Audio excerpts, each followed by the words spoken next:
우리가 살아가는 일평생이 얼마나 될지 모르지만 사실 만족해 하는 사람은 그다지 없습니다. 성경도 우리의 인생 그 자체는 수고와 고생뿐이라고 말씀하고 있습니다. 오늘 전도서 5장 8절로부터 남아있는 모든 부분들을 찾아보는데요. 지혜자이면서 전도서의 저자이기도 한 솔로몬 왕은 자신이 보았던 이 땅에서 어떤 일이 있었는지 보았던지 세 가지를 요약해서 정리해서 말씀하고 있습니다.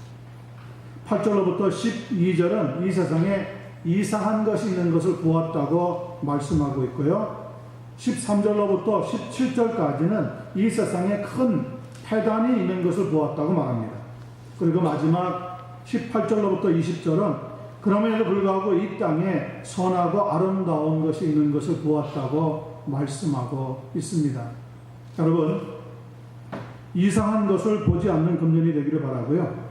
큰 폐단이 있는 일에 말려들지 않게 되기를 바라고요. 나아가서 우리의 삶이 그런 하나님 보시기에 선하고 아름다운 축복의 삶을 살아갈 수 있게 되기를 예수님의 이름으로 간절히 축원합니다. 먼저 8절로부터 12절 말씀을 살펴봅니다. 너는 어느 지방에서든지 빈민을 학대하는 것과 정의와 공의를 짓밟는 것을 볼지라도 그것을 어떻게 여기지 말라고요? 이상히 여기지 말라.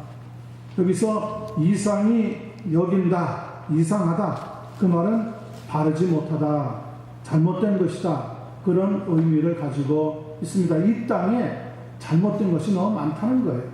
바르지 못한 것이 너무 많다는 거예요.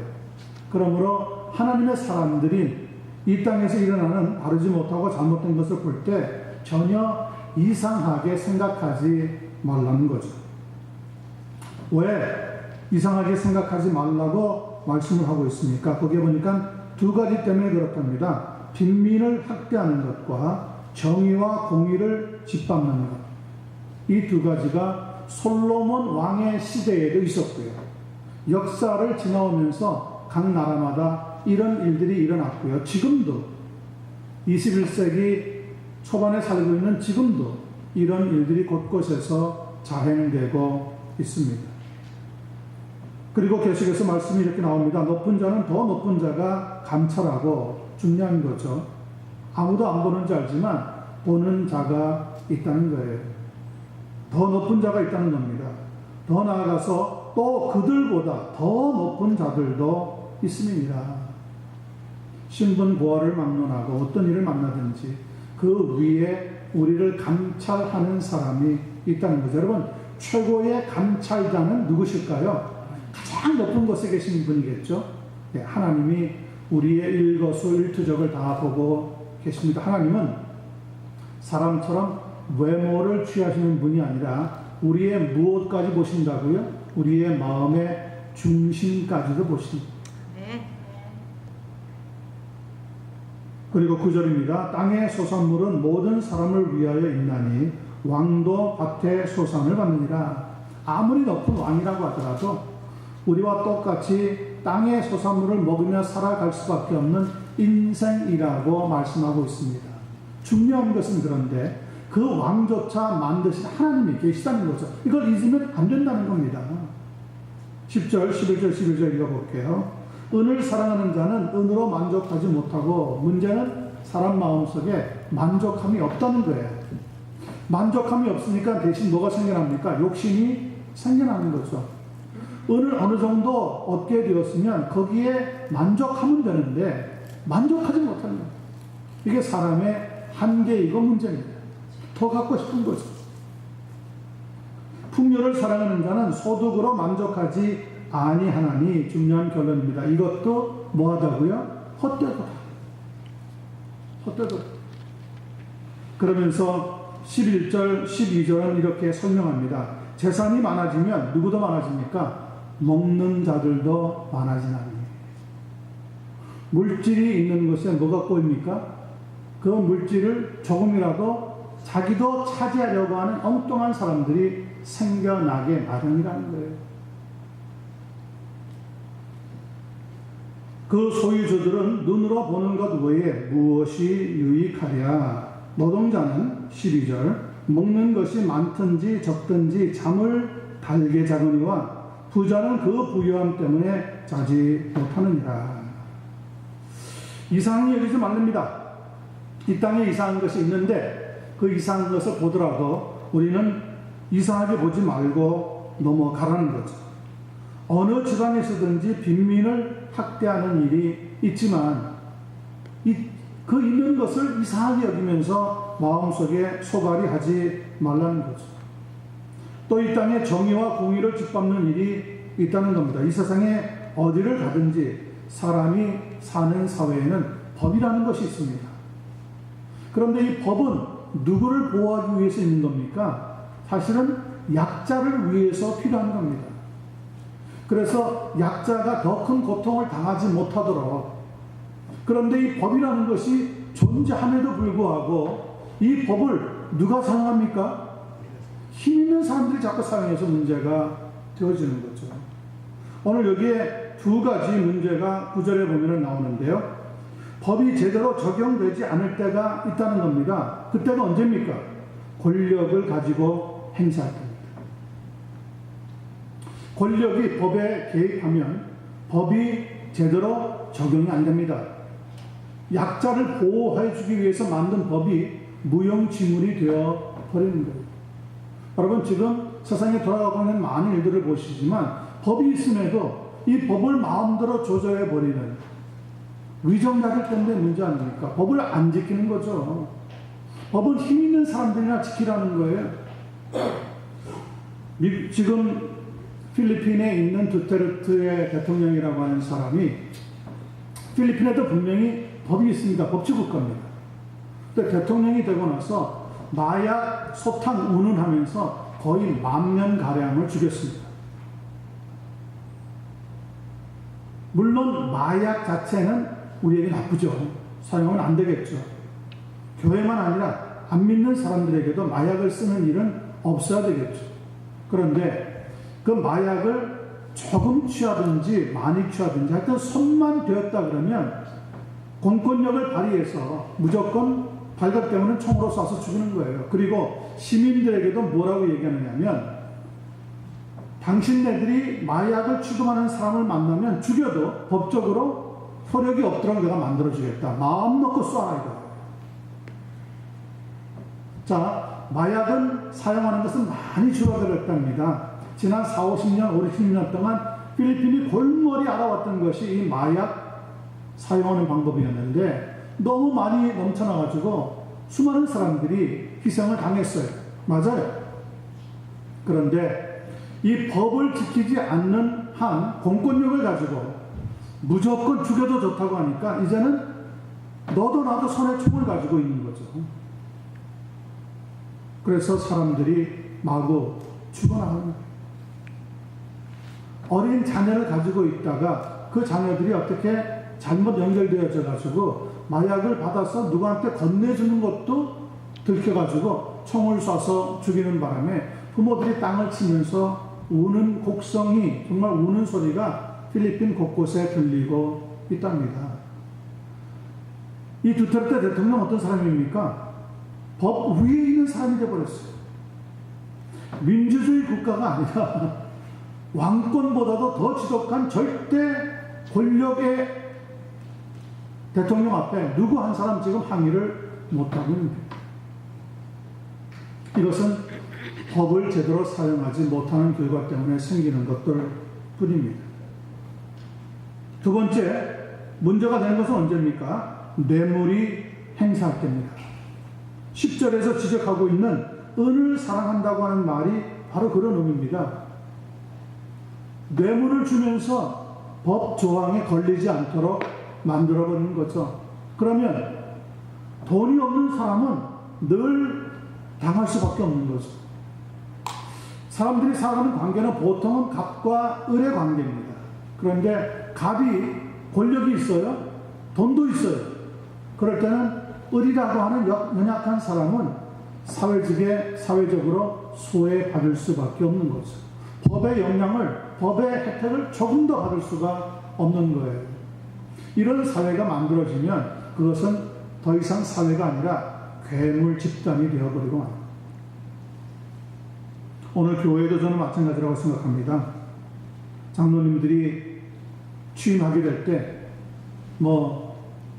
속된 말로 얼마만큼을 내라 교회 쪽에서 요구하고, 취임식에 또는 장로님으로 세워지는 그날 수많은 하원들, 그리고 음식 장만으로부터 시작을 해가지고 어마어마한 돈이 따르는 일들이 생겨나는 것을 볼 때, 물론 환영하시기 위해서 오신 분들을 식사 한 끼를 대접하는 마음은 다 받아줄 수 있지만, 너무 지나치게 일어나는 일들을 볼 때 바로 그것은 하나님의 은혜라기보다도, 하나님이 주신 귀한 직분이라고 믿기보다도 돈으로 직분을 사게 되고 돈으로 축하하는 것밖에 아니 된다는 것을 깨닫지 않을 수가 없습니다.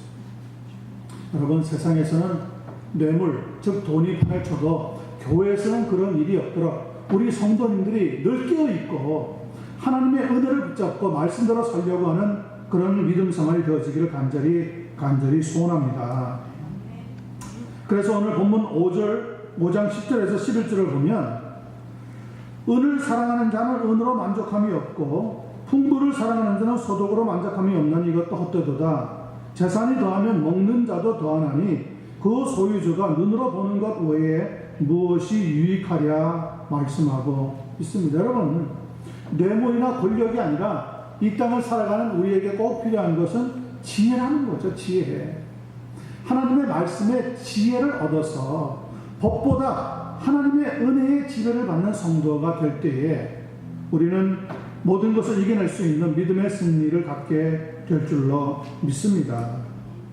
재산이 아무리 많아도 여러분, 그 재산 물질을, 돈을 고추장을 쳐서 먹겠습니까? 와사비라든지 혹은 케첩을 쳐서 먹겠습니까? 그런데 성경은 뭐라 그럽니까? 돈을 먹는다고 표현합니다. 맞아요. 먹는 것.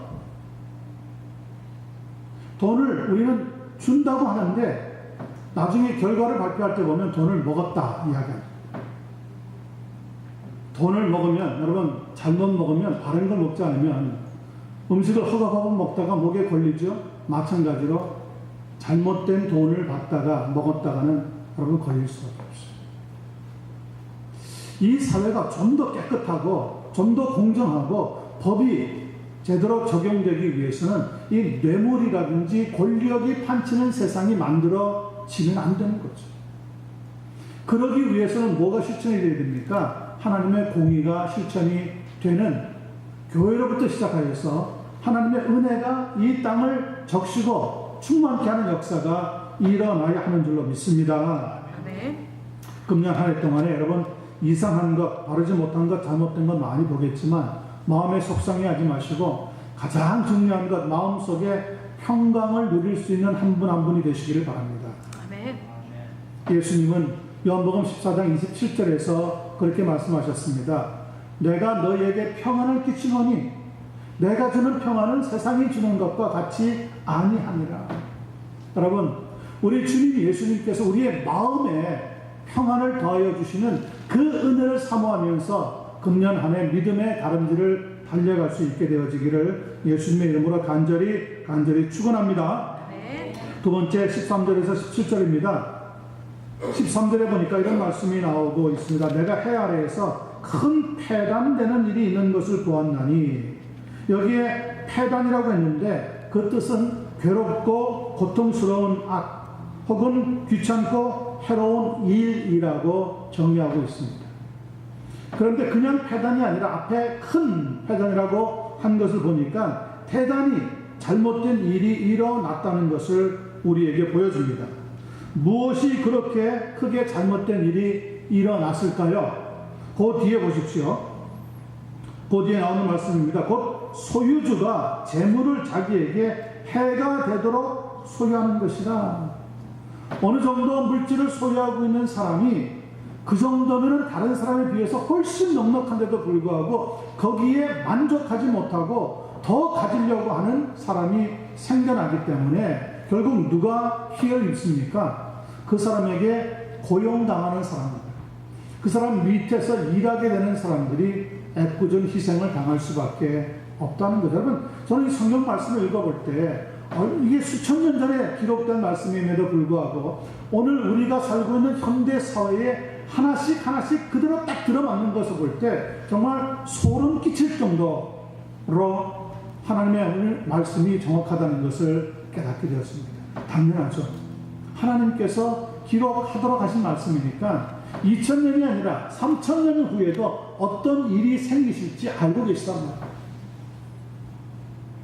이 세상에 폐단되는 일이 있습니다. 가진 자가 더 많이 가집니다. 그리고 또 만족이 없습니다. 없는 사람은 계속해서 없을 수밖에 없어요. 예수님도 말씀하셨습니다. 너희가 사는 동안에 가난한 자는 항상 너희들 주위에 있을 것이다. 어느 시대, 어느 때를 막론하고 이 땅에는 가난한 자가 늘 있었습니다. 세상에서 가진 사람들은 가난한 자를 무시합니다. 도외시합니다. 소통도 하지 않습니다. 그러면 그들은 그런 어렵고 가난한 상태로 인생을 끝내야 합니까? 아닙니다. 그래서 하나님이 이 땅에 누구를 세운 겁니까? 택자를 세운 거예요. 하나님의 사람들을 세운 거예요. 교회를 세운 거예요. 그런데 교회에 출석하는 우리도 그렇게 힘없고 연약한 사람들을 도외시해버린다면 하나님의 은혜를 받을 자격이 없는 사람이 되고 마는 거죠. 이 세상은 참 이상한 조직이 만들어져서 끼리끼리의 사회입니다. 상류층은 상류층끼리만 놀아요. 상류층이 저 밑에 있는 하류층하고 놀면 큰일 나는 사회가 민주주의, 겉으로는 민주주의라고 하는 제도로 포장을 하고 있지만 그 안에 들어가 보면 모든 것이 이렇게 서로 벽이 맞아야 된다고 하는 말로 포장하고 있는 것을 볼 수가 있습니다. 여러분, 이것은 전적으로 잘못된 겁니다. 아니, 언제부터 돈이 조금 더 있는 사람이 귀한 사람이 되어지고 돈이 조금 없는 사람들이 덜 귀한 사람, 아니 이 땅의 하류층의 사람으로 취급이 되어져 왔습니까? 그것은 사람을 인격으로 보는 것이 아니라 물질로 보기 때문에 그런 거예요. 하나님은 우리 한 사람 한 사람을 물질로 보시지 않습니다. 하나님은 우리를 어떻게 보십니까? 하나님의 형상으로 만드신 기가 막힌 마스터피스로 새로운 피조물이 될 수 있는 인격차로 보신단 말이에요. 14절 보세요. 소유주가 아무리 많은 것을 소유하고 있더라도 14절 보면 그 재물이 재난을 당할 때 없어지나니 그 많은 재물이 자기를 지켜주지 못하더라는 거예요. 비록 아들은 낳았으나 그 손에 아무것도 없느니라. 아들이 있어서 유산을 주고 싶어도 재난을 만나가지고 다 없어지고 나면 하나도 줄 수도 없는 입장까지 처하게 된다는 거죠. 정확한 진리의 말씀입니다. 15절에도 보니까 그가 모태에서 벌거벗고 나왔은즉 그가 나온 대로 돌아가고 수고하여 얻은 것을 아무것도 자기 손에 가지고 가지 못하리니 이것도 큰 불행이라. 어떻게 왔든지 그대로 가리니 바람을 잡는 수고가 그에게 무엇이 유익하랴. 세상에서는 이런 걸 가르쳐서 뭐라고 말합니까? 공수고.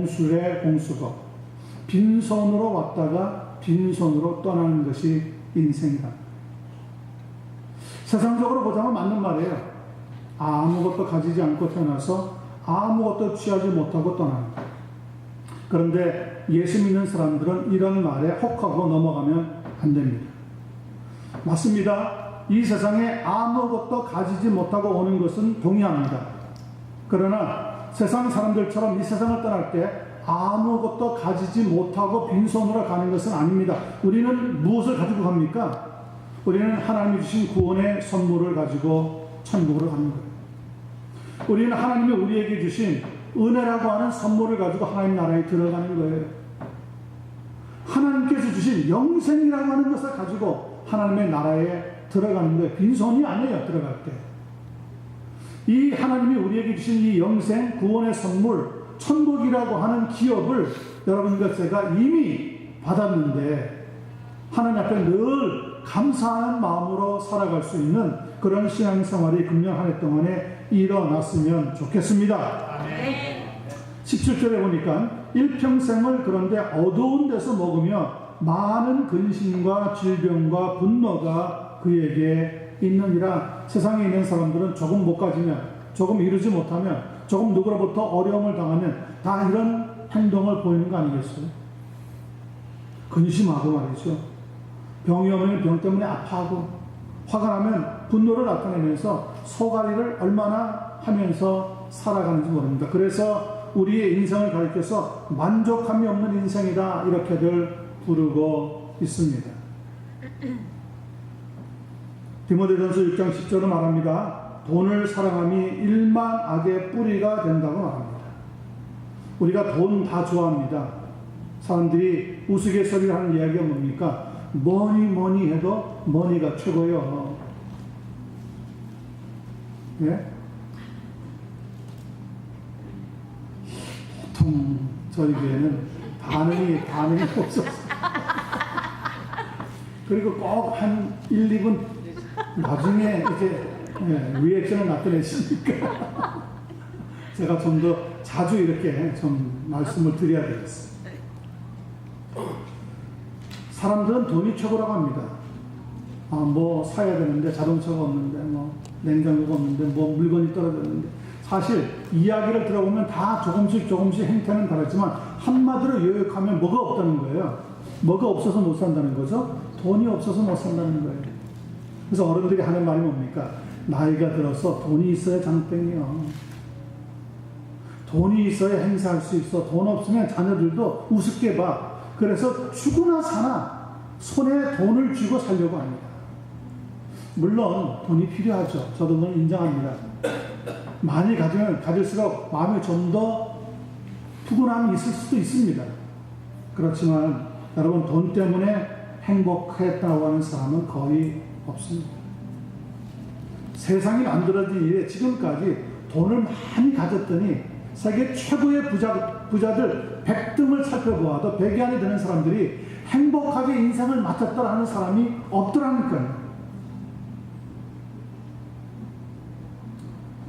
저는 마가복음 10장 말씀을 보면서 한 가지 도전을 받은 게 있습니다. 이 마가복음 10장을 보면 아주 반듯한 청년 한 사람이 예수님에게 쫓아나옵니다. 그리고 예수님에게 뭐라고 질문하느냐면, 선생님이요, 내가 어떻게 하면 영생을 얻을 수 있겠습니까? 아니, 나이도 젊고 관원이니까 돈도 있고 또 부모님이 물려주신 재산도 있어서 부자고 거기에다가 종교적으로 심성까지도 영생을 추구하는 마음이 있었어요.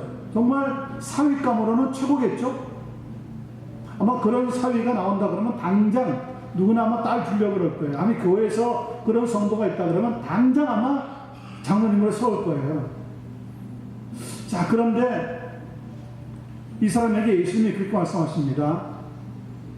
네가 율법에 어떤 말씀을 하면서 지키라고 하는지 알고 있지 않느냐? 그 율법의 말씀을 지키는 것이 좋겠다. 그랬더니 그 대답을 또 냉큼 받아가지고 뭐라고 얘기하냐면, 선생님, 내가 그 율법에 기록되어 있는 계명들은 어릴 때부터 잘 지켜왔습니다. 그러니까 보니까 주일학교 출신이었던 것 같아요. 예? 우리 호진이, 우진이, 서진이 다 이제 주일학교 거쳐가지고 쫙 올라가는데 나중에 초등학교 마치고 중학교 마치고 고등학교 대학교쯤 되어가지고 그런 말 하더라고요. 나 어릴 때부터, 아니 어머니 배 안에서부터 나 교회 다니면서 믿음 생활했어.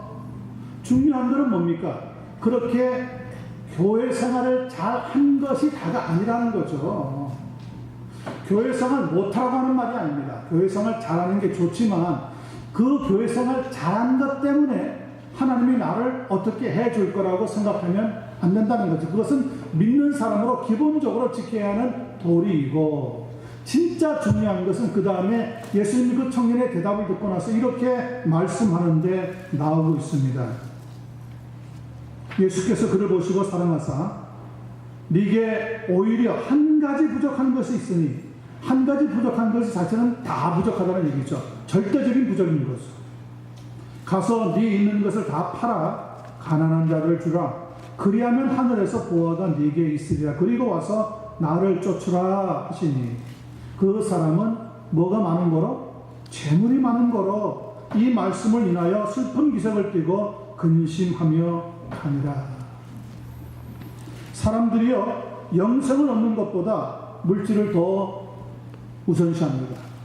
사람들이요, 천국에 들어가는 것보다 물질을 더 우선시하고 있다는 거예요. 우선순위에 있어서 하나님이 제1순위가 아니었다는 거예요. 하나님이 이 청년에게 물질이 필요 없다고 하신 말씀이 아니에요.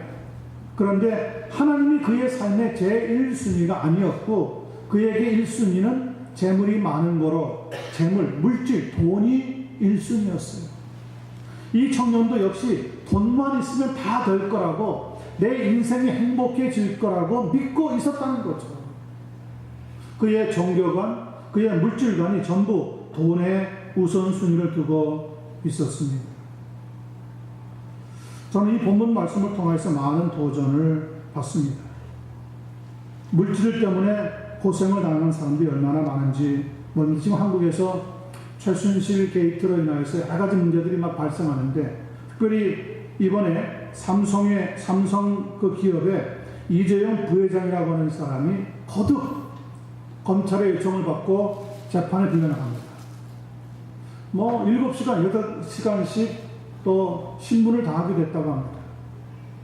어찌 생각하면 삼성 같은 세계적인 대기업이 할 일이 얼마나 많은데 불러가지고 저렇게 7시간, 8시간씩 시간 낭비하게 만드느냐 생각할 수도 있지만, 문제의 핵심이 뭡니까? 그동안 이런 게이트가 일어날 때 문제의 핵심 중에 한 사람이 삼성에 있었다는 거죠. 그리고 삼성에서 어마어마한 돈을 어떤 개인에게 기증한 거예요. 이것을 지금 검찰에서는 어떻게 보고 있느냐면 대가성 물질이라고 보는 거죠. 돈이 많아가지고 사회의 어떤 중요한 기관을 돕든지 누구를 육성하려고 하는 것이 아니라 어떤 한 개인을 위해서 어마어마한 돈을 거기에다가 막대하게 지불해 버렸다는 거예요. 여기에 대해서 어떤 끈이 연결되어 있느냐, 이걸 살펴보기 위해서 지금 모진 신문을 받고 끌려나가고 신문이나 여론에 계속 자기 자신이 나타나고 있으면서 불편해하고 있어요.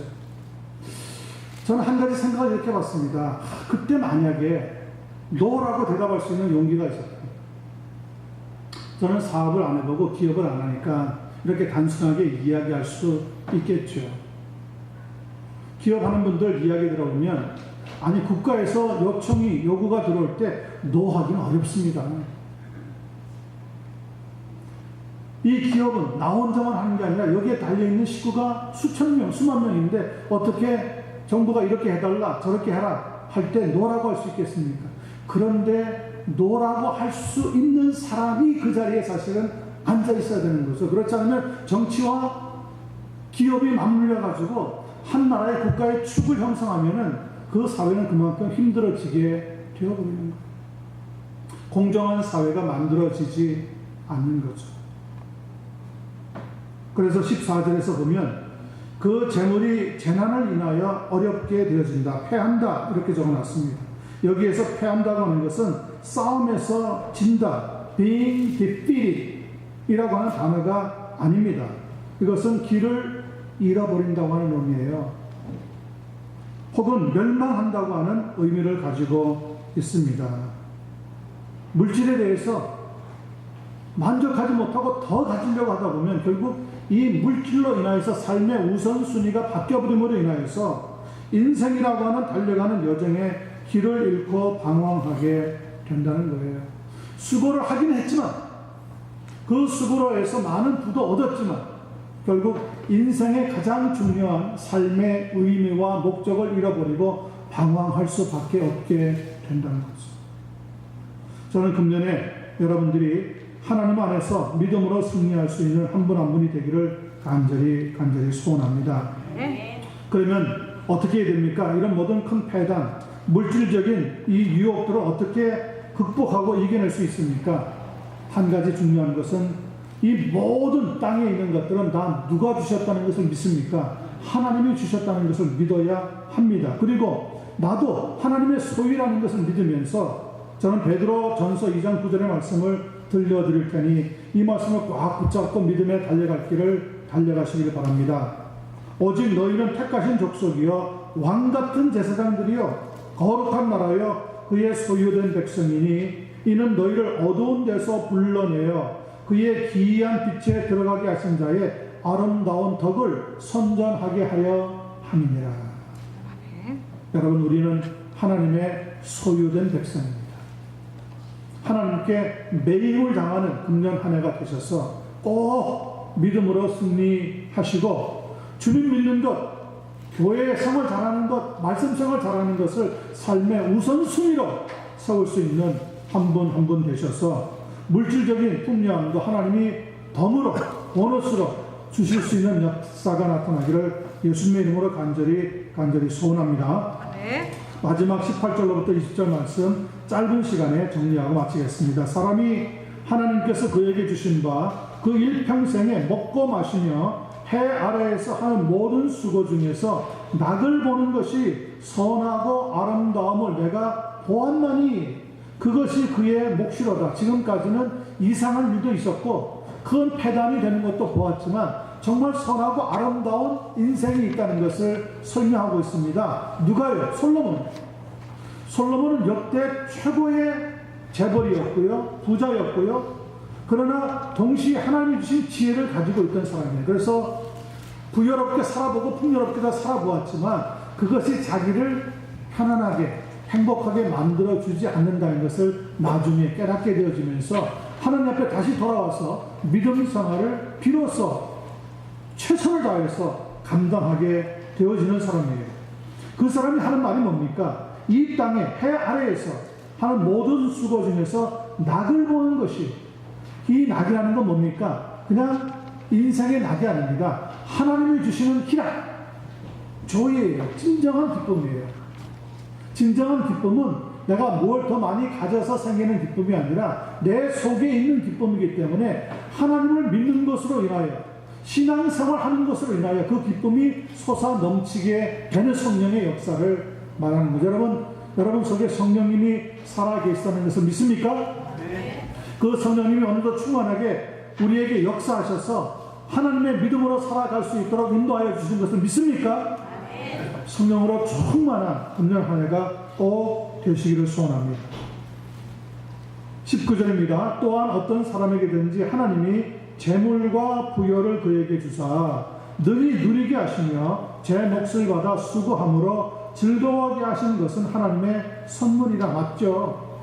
성령 충만해서 하나님이 주신 복을 누리게 되면은 이 부여 때문에, 이 물질 때문에 시험에 빠지든지 믿음 생활 떠나는 일이 없다는 거예요. 그런데 성령 충만하기 전에 물질의 복을 받아버리면, 물질의 복으로 체험받는 삶을 살려고 애를 쓰면 물질이 생기고 나면 하나님을 떠나는 경우가 대부분입니다. 교회 생활 어릴 때 잘하시던 분들이 나중에 왜 교회를 떠나는 분들이 많이 생깁니까? 철이 들었어요? 아직 철이 안 났을 때는 부모님 따라서 쫄랑쫄랑 교회를 갔다가 이제는 머리가 커지고 생각해 보니까 교회 나가는 것이 시간 낭비고 물질 낭비인 것 같았어요? 아니요. 삶의 우선순위를 바꿔버리기 때문에 그럽니다. 그런데 성령 충만한 삶이 먼저 이루어지면 그 다음에 하나님이 부어주시는 축복은 얼마든지 컨트롤할 수 있는, 매니지할 수 있는 능력의 역사가 나타나게 되어진다는 거죠. 그러므로 여러분 자녀들에게 너희들 공부 잘해라, 돈 많이 벌어라 하기 전에 믿음 생활 잘하는 사람이 되라, 어려우면 하나님 앞에 기도하는 사람이 되라고 먼저 가르쳐 드릴 수 있는 그런 한 분 한 분이 되시기를 예수님의 이름으로 간절히 축원합니다. 20절 같이 읽게요. 끝마치겠습니다.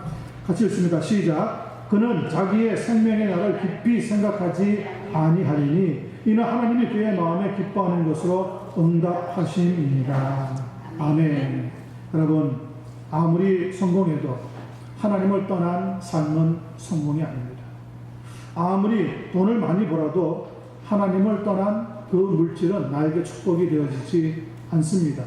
여기에 보니까 생명의 날을 깊이 생각하는 사람, 나의 구원의 삶, 영생의 삶을 깊이 생각하고 매일매일 그 생명을, 영생을 주신 하나님께 감사하는 삶을 살아갈 때 하나님은 우리에게 만족한 은혜를 더하여 주시게 될 줄로 믿습니다. 성경에서는 세상에서는 만족이라고 하지만 성경에서는 만족보다도 자족이라고 말합니다.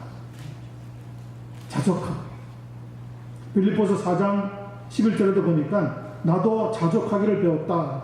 디모데전서 6장 6절에도 보니까 그러나 지족하는 마음이 있으면 경건이 큰 유익이 된다. 이렇게 가르쳐주고 있습니다. 여러분 기도합니다. 소원합니다. 여러분들을 위해서 뒤에서 간구하겠습니다. 금년에는 자족하는 마음을 가지시고 부자 되세요보다도 행복하세요보다도 더 중요한 말씀은 자족하는 마음을 가지고 성령 충만하게 살아가는 금년 한 해가 되어지기를 예수님의 이름으로 간절히 축원합니다.